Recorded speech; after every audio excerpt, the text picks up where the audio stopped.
Welcome to the Rim Break Rodeo. We hope this video helps. You'll start by collecting clips and opening the editor. Import only the clips you'll use, because fewer files mean faster processing. Once done, create a new project in iMovie or Clips and add clips to the timeline in the order you want. Make sure to delete any extraneous takes and trim rough edges before speeding up. This reduces rendering time and keeps things responsive. You're ready to move into precise speed adjustments and preserve sync for audio and motion. Now you adjust speed. Tap a clip, open speed controls, and pick a preset like 2x or choose custom for precise rates. Use ramping if available to ease into faster segments. If motion looks choppy, turn on frame blending or optical flow to interpolate frames and smooth movement.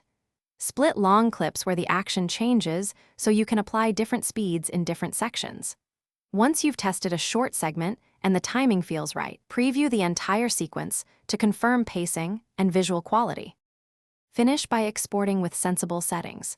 Choose a lower resolution like 720p for a fast render, then re-export at higher resolution only if you need it.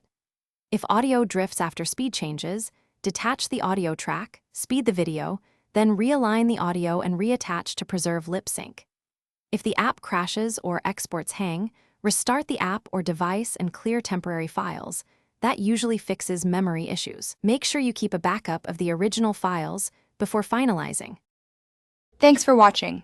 Consider subscribing if we helped you.